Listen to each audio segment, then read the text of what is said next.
Today we're going to learn the reading strategy called Say Something. The purpose of Say Something is to help you comprehend what you are reading by predicting, questioning, clarifying, connecting, or commenting. When you say something about the text, using specific types of things you can say, you are interacting with the text, and from that interaction comes meaning. Say Something can be done with an entire class, with a small group, with a partner, or even with your own inner reading voice. Our example today will assume that we are working in partners.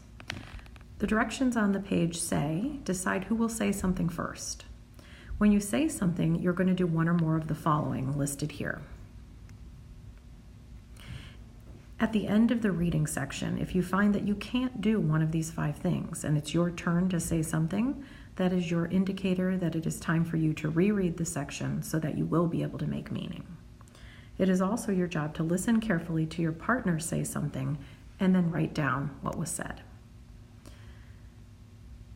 It's helpful to have a list of possible suggestions for things to say so that in the moment you are assisted with the sentence starter. Here is a list of possible options grouped by category, such as make a prediction, ask a question, clarify something, make a comment, or make a connection. We're going to try using the strategy today with an excerpt from Living Like Weasels by Annie Dillard. In order to share the experience together, we'll need to read part together.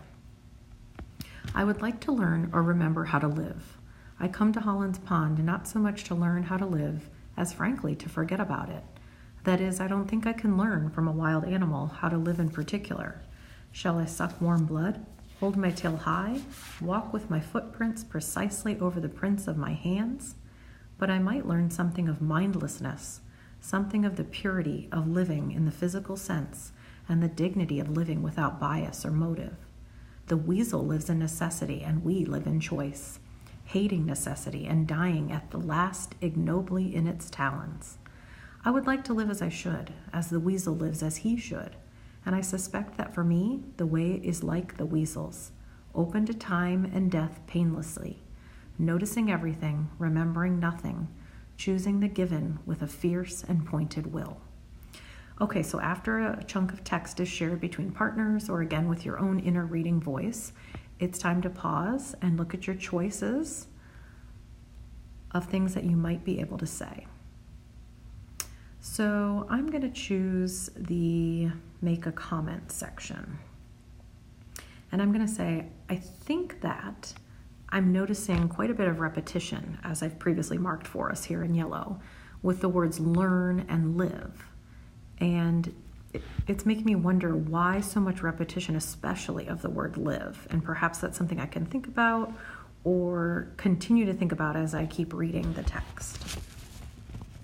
So then my partner would write down that I've said that I've noticed the repetition of live, and then my partner would also need to do a say something. So my partner might say, I'm going to do make a connection.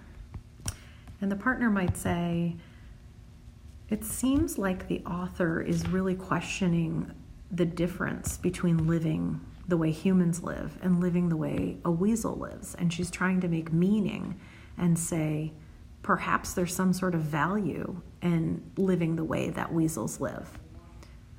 And as a reader, I would need to keep reading to find out exactly what it is that the author is going to present to us. So let's read a little more.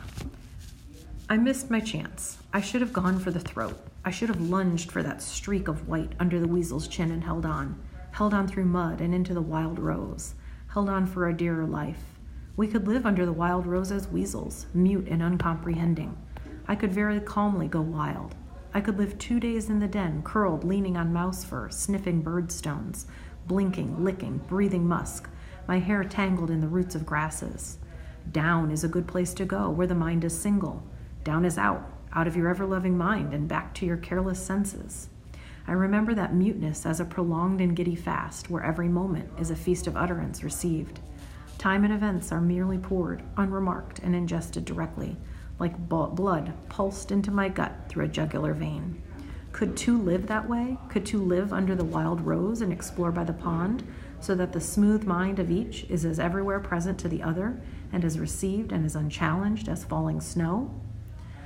So I would pause again and my partner and I would use the reference sheet to do another say something.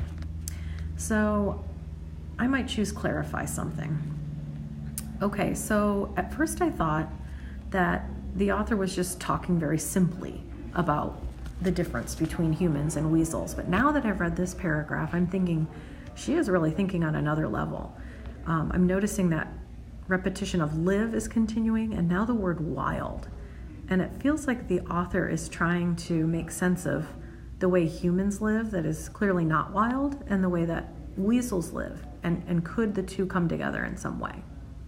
And so now my partner would probably comment back, would write down what I had said, and then make their own say something connection or comment or question.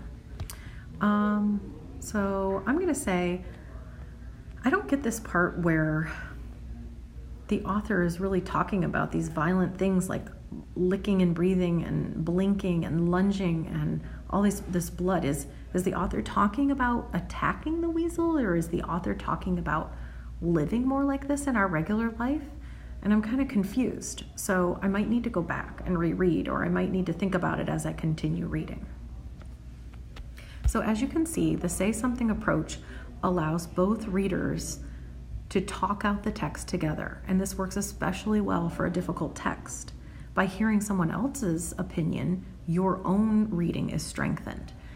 You may not have thought of something that your partner thought of. And if both people are saying something, the meaning and the interaction with the text happens more quickly and happens at a greater and more depth-filled level.